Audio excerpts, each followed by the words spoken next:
Welcome to English Audio Stories. Here, you'll improve your English by listening to engaging stories, fairy tales, and fascinating tales from around the world. Sit back, relax, and let's dive into today's story. It was the month of June, and the weather was beautiful. Stuart left school. He was on holiday, but he was not happy. He did not have a motorbike. Stuart was 17 years old. He left school, but he did not start work. All his mates started work immediately, but Stuart did not want to work. He wanted a long holiday, and he needed a motorbike. Stuart lived in Leeds, a big city in the north of England. Leeds is a busy city, full of offices, shops and factories. It's not a good place for a holiday. Martin, a friend of Stuart's, worked in a garage. Martin had a bike for sale.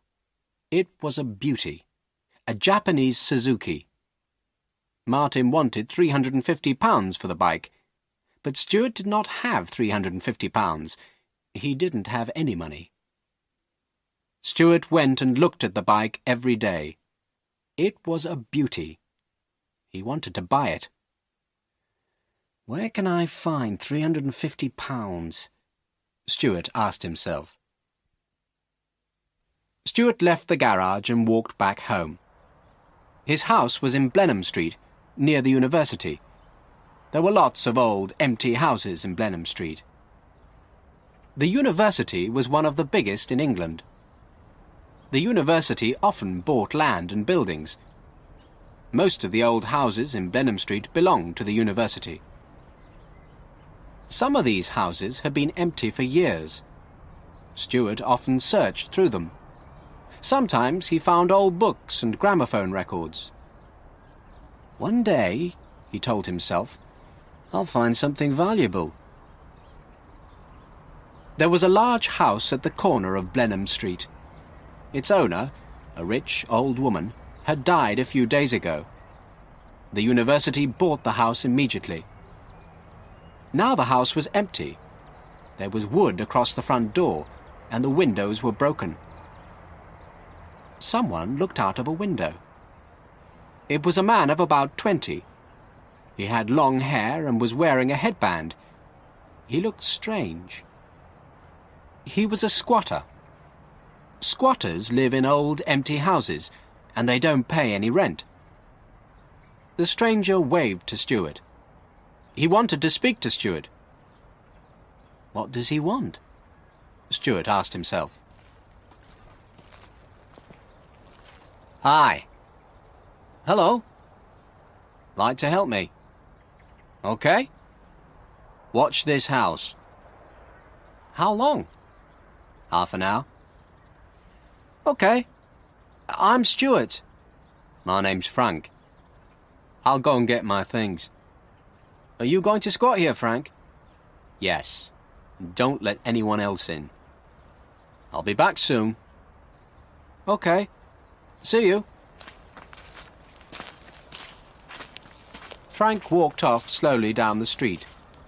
His head was bent forward, and he was looking down at the pavement. He was about 20, but he looked much older. Frank went round the corner, and Stuart turned towards the house. It looked interesting.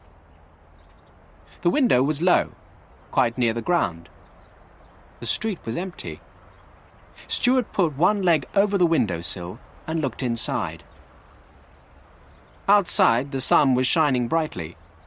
Inside the house, it was dark.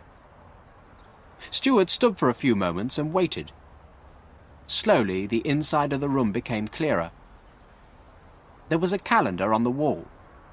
Lots of old newspapers were lying around on the floor. There was a mattress against the far wall. It looked new. Stuart looked up and down the street. There was no one around. He quickly climbed into the room. Stuart walked to the middle of the room and kicked away the old newspapers. There was nothing underneath them. There was no carpet, and the floorboards were covered with dirt. Stuart took the calendar down from the wall. It was an old one, 5 years old. No one had changed it for 5 years.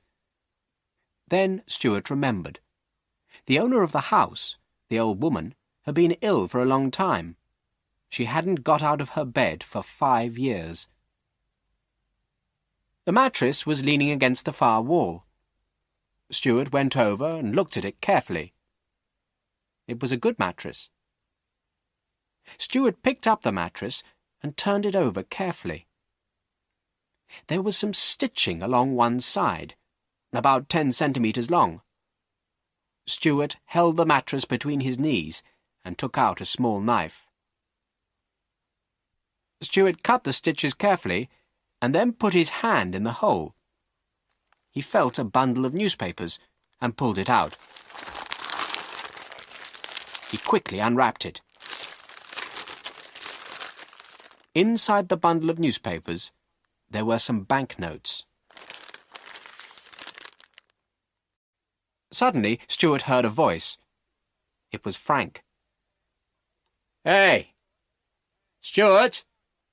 Where are you?" Frank was shouting. Stuart quickly wrapped up the money inside the newspapers. He held the bundle behind his back. "I'm in here, Frank!" he shouted. Frank came up to the window and looked into the room. "What are you doing in there?" Frank asked. "Nothing," replied Stuart. "I'm looking around." Frank climbed into the room and came closer to Stuart. Stuart moved to the wall. He held the bundle of newspapers behind his back. Frank looked round the room. He didn't see Stuart's knife on the floor. "You haven't taken anything, have you?" asked Frank. "I haven't taken anything of yours," replied Stuart. "You've moved this mattress," said Frank. Frank picked up the mattress and turned it over carefully.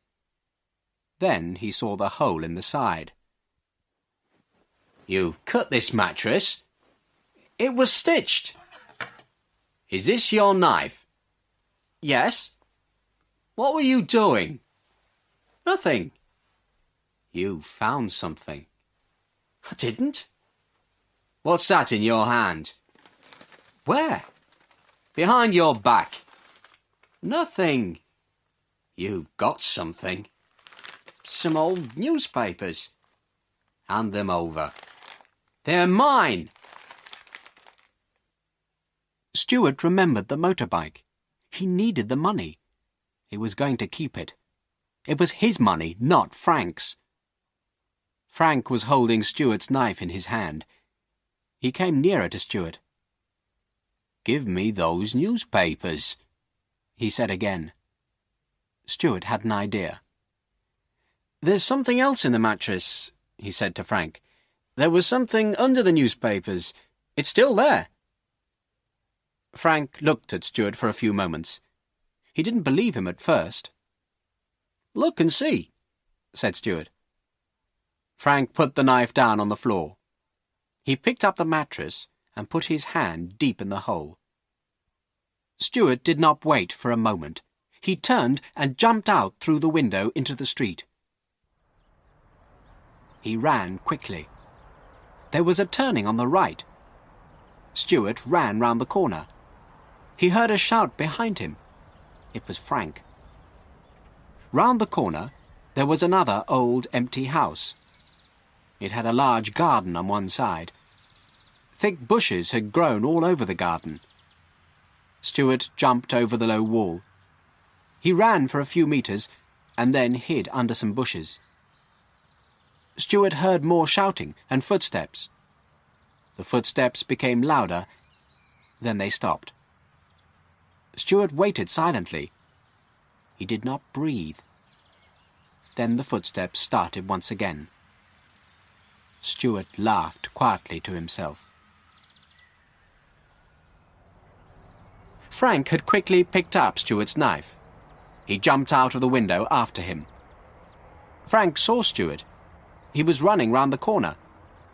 Frank ran after him and turned the corner, but the street was empty. Frank stopped for a few moments and looked around. He noticed the old garden. "Perhaps he's in there," thought Frank. But everything in the garden was quiet. Frank saw nothing. There was another corner farther down the street. Frank started running again. He was still holding Stuart's knife. Stuart was happy. He had escaped from Frank with the money. Stuart sat up under the bushes and opened out the newspapers. The banknotes were wrapped tightly together.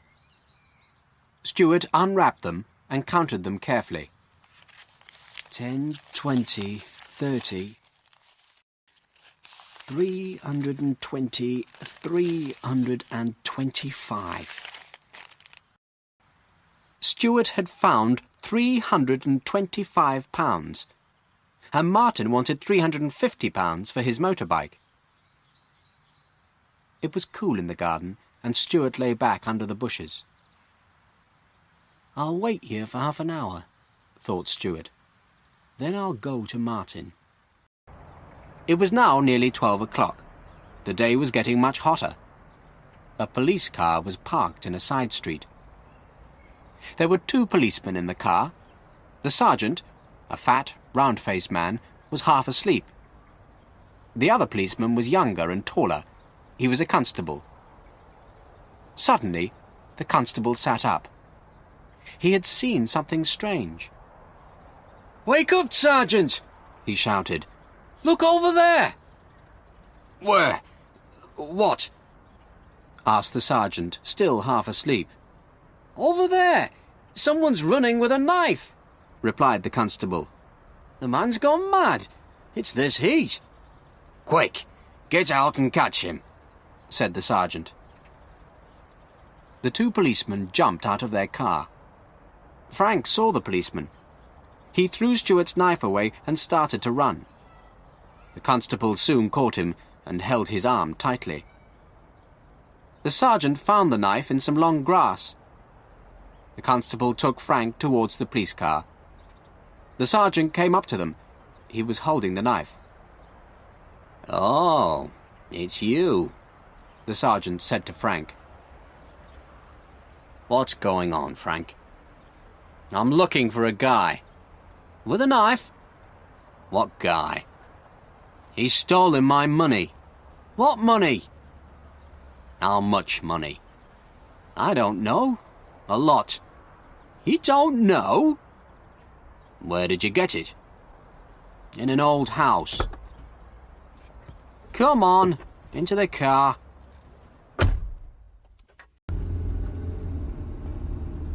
"Where are you taking me?"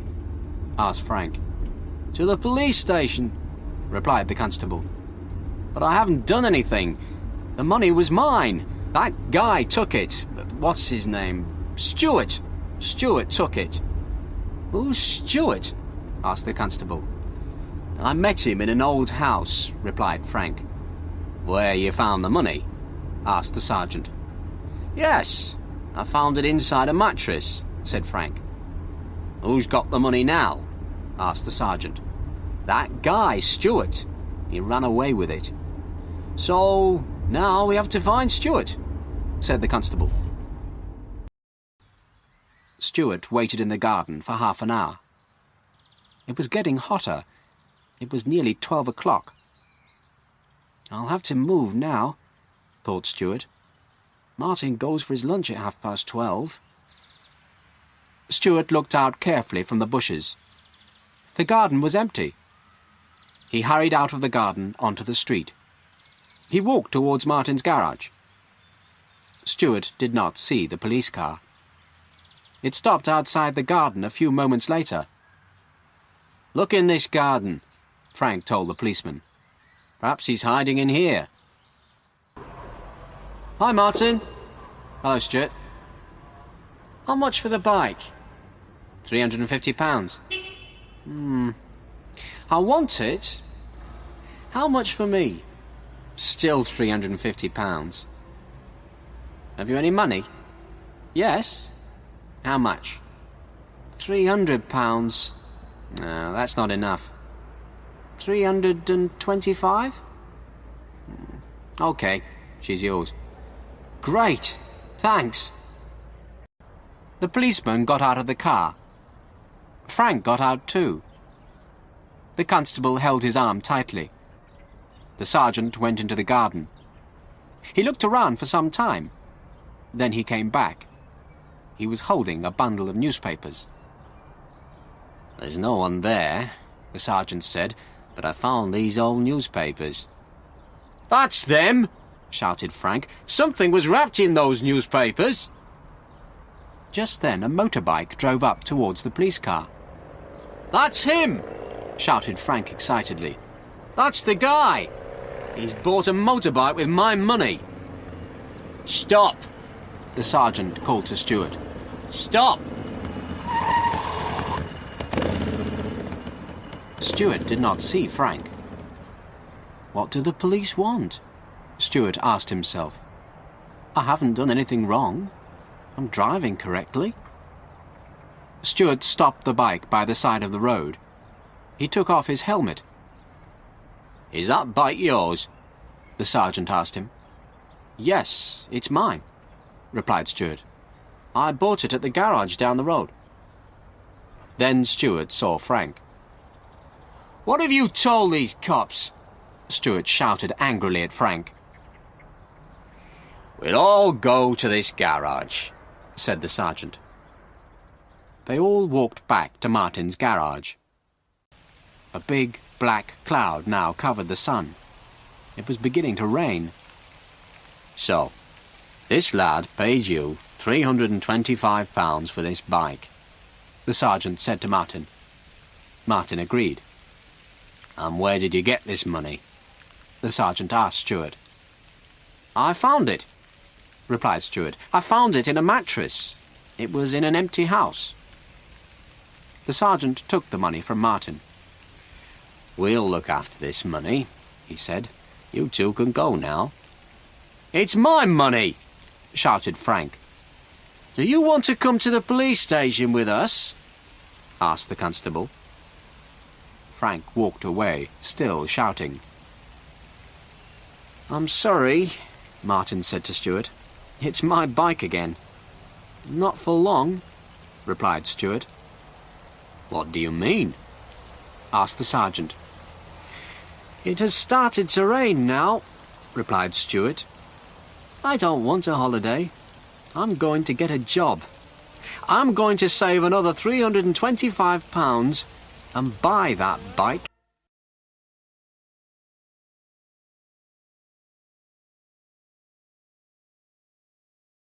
Thank you for listening.